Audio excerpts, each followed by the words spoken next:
কোন ধর্ষকের ঠাঁই হবে না। যদি প্রশাসনের রন্ধ্রে রন্ধ্রে স্বৈরাচার ফাঁসিবাদের দোসরেরা বসে থাকে এবং গুম খুন ধর্ষণের এই যে মহারাজ্যে এই যে অরাজকতার যদি আপনারা ব্যবস্থা না নেন, তাহলে আপনারা যেখানে তখন তাদেরকে খুঁজে বের করে আমরা আবার বারবার 5 আগস্ট ঘটাবো ইনশাআল্লাহ। এজন্য আমরা স্পষ্ট বলতে চাই, এই ফ্যাসিবাদ মুক্ত বাংলায়, স্বৈরাচার মুক্ত বাংলায় কোন ধর্ষকের ঠাঁই হবে না, হবে না, হবে না। এজন্য আমরা আশ্বস্ত হতে চাই, আপনারা নিরাপত্তার যতগুলা কলাকৌশল আছে সবগুলা প্রয়োগ করে সুন্দর করে আগামীর যে বাংলাদেশ সংস্কারের মাধ্যমে এগিয়ে যাচ্ছে সেই যাত্রাপথে যারা বাধা হবে তাদের জন্য কোনো ধরনের মার্সি নাই, ক্ষমা নাই, তাদের আমরা ফাঁসির দেখতে চাই। এই আশাবাদ ব্যক্ত করেই আগামী দিনে আন্দোলন সংগ্রামে যদি প্রয়োজন হয় আপনারা সবাই আসবেন, এই আশাবাদ ব্যক্ত করে আমার কথা শেষ করছি। আসসালামু আলাইকুম।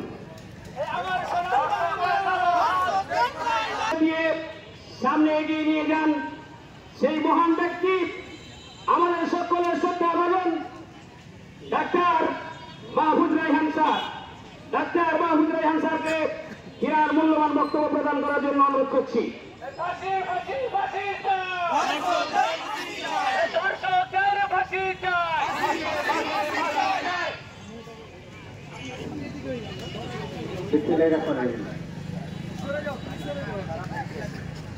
জেলা স্বেচ্ছাসেবী প্ল্যাটফর্ম চাঁপাইনবাবগঞ্জ কর্তৃক আয়োজিত আজকে এই র্যালি মানববন্ধন এবং মানববন্ধন শেষে স্মারকলিপি প্রদান অনুষ্ঠানে উপস্থিত আমার প্রান্তীয় স্বেচ্ছাসেবী বৃন্দ সকলকে আমার পক্ষ থেকে আন্তরিক সালাম জানাচ্ছি। আসসালামু আলাইকুম। আজকে চাঁপাইনবাবগঞ্জ জেলার রাজপথে এত স্বেচ্ছাসেবী, এত ছাত্রছাত্রী উপস্থিত হয়েছে কেন, কিসের আশায়? অপরাধীদের ফাঁসির জন্য, অপরাধীদের বিচারের জন্য, ন্যায় বিচারের জন্য।